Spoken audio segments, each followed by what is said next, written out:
तो वेलकम है दोस्तों, नमस्कार है आप सभी का। आज हम लोग करने वाले हैं क्वेश्चन पेपर हिंदी साहित्य का इतिहास। ठीक है, बीए सेमेस्टर 1 के लिए, हिंदी ऑनर्स वालों के लिए। ठीक है, तो अब जो हमारा ग्रेजुएशन हो गया है एनईपी के तहत, न्यू एजुकेशन पॉलिसी के तहत 4 साल का ग्रेजुएशन, इसमें हिंदी ऑनर्स वालों को पहला पेपर होता है एमजे पेपर 1, मेजर पेपर 1। ठीक है, शॉर्ट में एमजे बोलते हैं। तो आप किसी भी यूनिवर्सिटी में पढ़ाई करते हो, ऑल ओवर पूरे भारत में, पूरे इंडिया में। ठीक है, अगर आपका हिंदी ऑनर्स है सेमेस्टर 1 में और आपका सिलेबस है हिंदी साहित्य का इतिहास, ठीक है, आदिकाल एवं पूर्व मध्यकाल, तो दोस्तों ये क्वेश्चन पेपर आप देख के जाइए। और इम्पोर्टेंट क्वेश्चन आपके जो भी एग्जाम में क्वेश्चन आएंगे वो यहीं से आएंगे। ठीक है, क्योंकि सभी इंपॉर्टेंट क्वेश्चन को कवर किया गया है इसमें। अब चलिए देख लेते हैं कौन कौन से क्वेश्चन हैं। सबसे पहले हम लोग एक प्रीवियस ईयर क्वेश्चन पेपर देखेंगे कि यहाँ पे किस टाइप के क्वेश्चन आए हैं। ठीक है, और देख लीजिए, यह एक गवर्नमेंट यूनिवर्सिटी के द्वारा पूछा गया क्वेश्चन पेपर है हिंदी साहित्य के इतिहास के ऊपर। ठीक है, चलिए देखते हैं। तो ये आपका क्वेश्चन पेपर 2023 में पूछा गया था। ठीक है, 22-26 सेशन वालों के लिए। अब देखते हैं, तो यहाँ पे हमारा पहला क्वेश्चन है 1 मार्क्स का कि हिंदी साहित्य इतिहास लिखने वाले प्रथम लेखक कौन थे। ठीक है, तो इसका राइट नाम मतलब आंसर क्या हो जाएगा। देखिए, आपके एग्जाम में 1 मार्क्स वाले क्वेश्चन आएंगे और इसका आंसर है गारसा द टोसी। ठीक है, आप लोग नोट करते जाइएगा, गारसा द टोसी इसका पूरा नाम है। नेक्स्ट क्वेश्चन है मीराबाई के गुरु कौन थे। तो मीराबाई के गुरु का नाम क्या था। मीराबाई एक कृष्ण उपासक थे, कृष्ण भगवान की, और इनके गुरु का नाम था संत रविदास। ठीक है, नेक्स्ट है हमारा कबीरदास की मृत्यु कब हुई। तो राइट आंसर हो जाएगा कबीरदास की मृत्यु, इसका आंसर 1518 होगा। ठीक है, कहाँ पे हुई थी, तो मंधार में हुआ था। ठीक है, मंधार। अगर आपसे जन्म पूछा जाए कि कबीरदास का जन्म कहाँ हुआ, तो काशी में हुआ था 1398 को। ठीक है, कबीरदास के गुरु कौन थे, तो रामानंद लिख दीजिएगा। अगर पूछा जाए कि कबीरदास के प्रमुख साहित्य का नाम बताएं, तो बीजक दीजिएगा, बीजक। ठीक है, अगला है तुलसीदास के गुरु का नाम क्या है। तो देखिए, तुलसीदास के गुरु का नाम है नरहरिदास। ठीक है, नरहरिदास। तुलसीदास की प्रमुख रचना का नाम क्या है, रामचरितमानस। अगर आपसे पूछा जाए प्रमुख रचना, तो रामचरितमानस दीजिएगा। अगर पूछा जाए कि तुलसीदास का जन्म और मृत्यु कब हुआ, तो आप लिख दीजिएगा 1532 में इनका जन्म हुआ और 1623 में इनका डेथ हुआ। ठीक है, नेक्स्ट है हमारा पद्मावत के रचनाकार कौन है। तो मलिक मोहम्मद जायसी जी पद्मावत के रचनाकार हैं। ठीक है, आपसे हिंदी साहित्य में और भी क्वेश्चन आ सकते हैं 1 मार्क्स वाले, जैसे सूरदास, ठीक है, किसके उपासक थे, तो कृष्ण भगवान के। इनका जन्म कब हुआ, ये भी पूछा जा सकता है।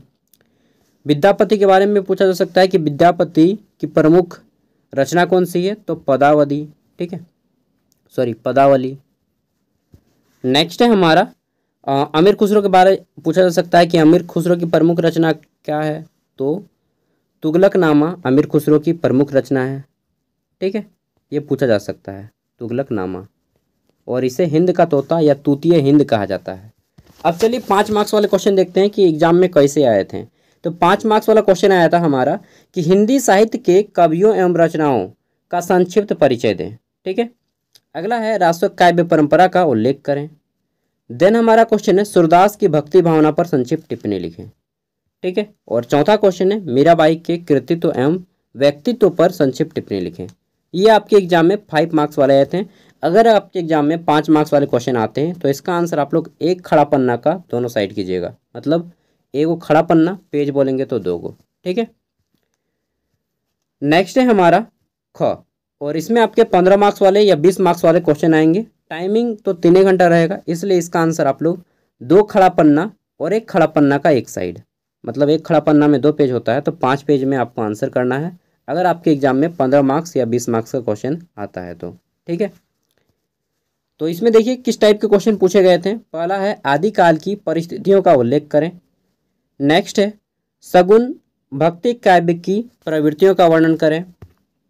अगला क्वेश्चन आया था कबीरदास के व्यक्तित्व एवं कृतित्व पर सविस्तार बताएं, मतलब उनका व्यक्तित्व कैसा था, कैसा रहन सहन था, गुण कैसा था, कृतित्व मतलब कौन कौन से ग्रंथ लिखे हैं। ठीक है, नेक्स्ट है हमारा पृथ्वीराज रासो की प्रामाणिकता पर प्रकाश डालिए। ठीक है, पृथ्वीराज रासो के जो प्रामाणिक है इसके क्या कारण थे। अंगा नंबर है तुलसीदास की काव्यगत विशेषताओं का उल्लेख करें।